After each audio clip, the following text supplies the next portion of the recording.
שלום, אני שרה מאשקלון. אנחנו גרים קרוב מאוד לעיר עזה. אני רק רוצה להראות לכם במפה כדי שתבינו באיזה מצב אנחנו היינו במשך למעלה מ8 ימים ולילות. הנה, עזה נמצאת כאן. כאן הגבול הבינלאומי איתם. ואנחנו גרים פה באשקלון. תראו איזה מרחק קצר.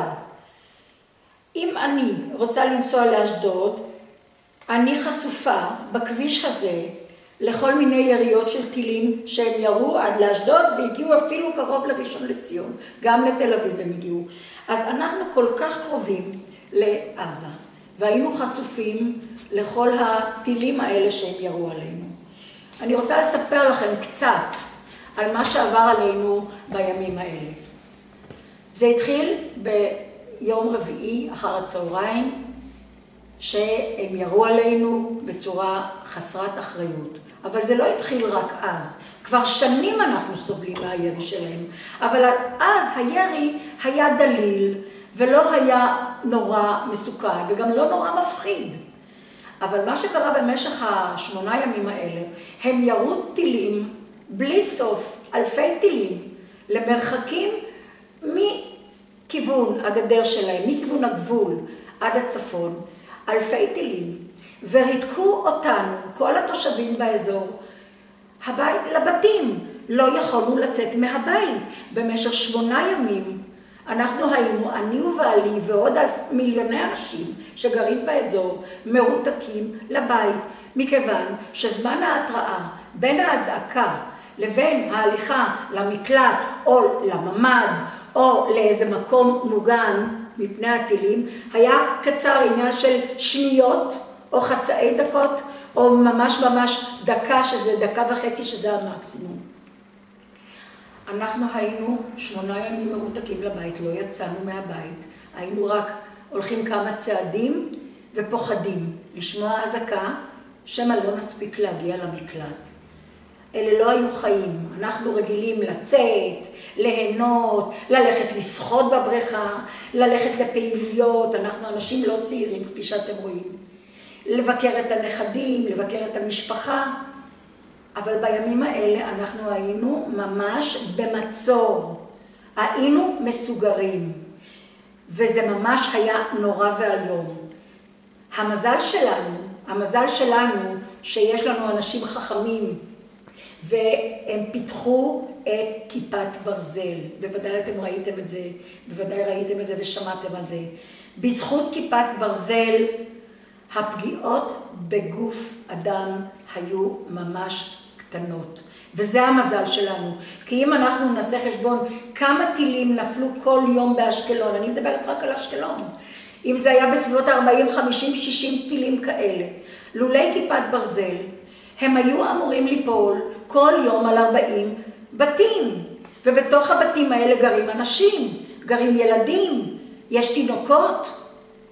בלי שום מחשבה שהם פוגעים באזרחים חפים מפשע. זה היה פשוט נורא ואיום. אבל אנחנו היינו חזקים. אנחנו היינו בטוחים שאנחנו נצליח. ואנחנו לא נזוז מפה, כי זוהי ארצנו, וזה ביתנו.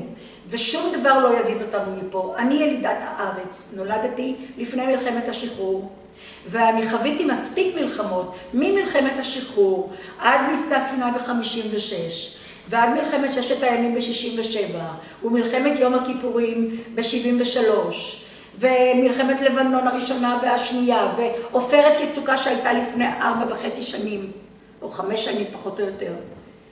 אז זה היה אחרת.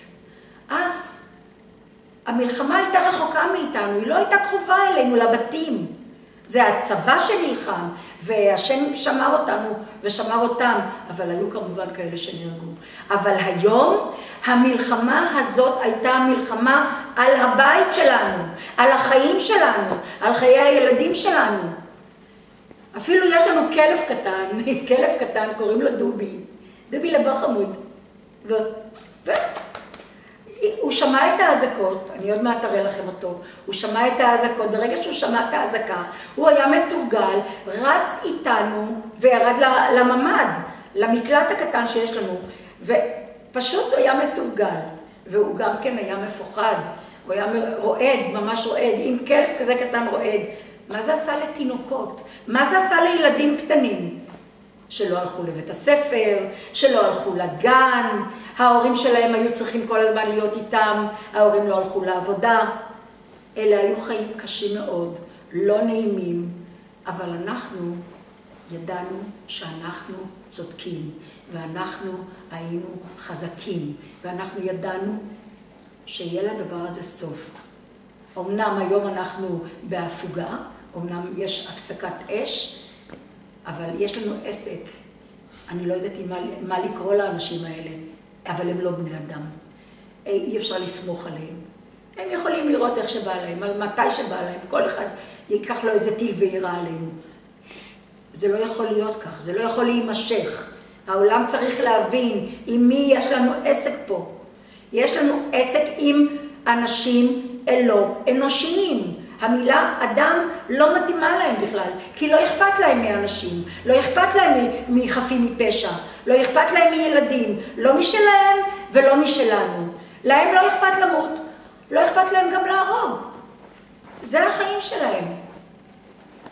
אז אני פונה אליכם ואני מסבירה לכם, שלהיות בבית 8 ימים, סגורים ונצורים, זה היה נורא והיום, באמצע הלילה היינו נרדמים, פתאום אזעקה. ואז אנחנו חייבים לקום במהירות לרוץ לממד שלנו, לממד זה המקלט, שלטר. זה לא היה קל. בוקר, היינו יושבים לאכול, פתאום אזעקה, רצים למקלט. מקלחת, אנחנו היינו נכנסים למקלחת והיינו שואלים את עצמנו, האם תהיה פתאום אזעקה ואני אצטרך לרוץ עם מגבת עליי או עם חלוק עליי? או אפילו תסלחו לי, לשירותים. אנחנו נכנסים לשירותים ושואלים את עצמנו, האם פתאום תתפוס אותי האזעקה בשירותים? תחשבו אתם, איזה מין חיים היו לנו במשך 8 ימים ולילות. היום סוף סוף התעוררנו לשקט והרגשנו חיים אחרים. חזרנו לחיים, הלכנו לבריכה, יצאנו החוצה, עשינו מה שרצינו בלי להקשיב כל הזמן באוזן אחת אם תהיה אזעקה או לא תהיה אזעקה. אבל בצהריים שכבתי לנוח על המיטה. פעם ראשונה במשך 8 ימים שאני הולכת לנוח מנוחת צהריים. ואני פשוט נרדמתי ממש כמו אבן, שקעתי בתוך שינה. כיוון שכל הימים האלה גם שינה טובה לא הייתה לנו. לא מנוחת צהריים, לא מנוחה בלילה. כי כל היום אנחנו היינו צמודים לטלוויזיה ורצינו לראות מה קורה בכל מקום. כי הטילים שלהם פגעו בכל מקום בארץ. עד תל אביב הם הגיעו. אם זה קריית מלאכי, שהיא לא רחוקה מאשקלון, חצי שעה מאשקלון, הם פגעו בבית והרגו 3 אנשים ופצעו עוד אבא וילד. אבא שהתאלמן מאשתו, שהייתה בהיריון. הם שליחי חב"ד ובאו לארץ כדי שהאישה תלד. והטיל פגע להם בדירה בקריית מלאכי.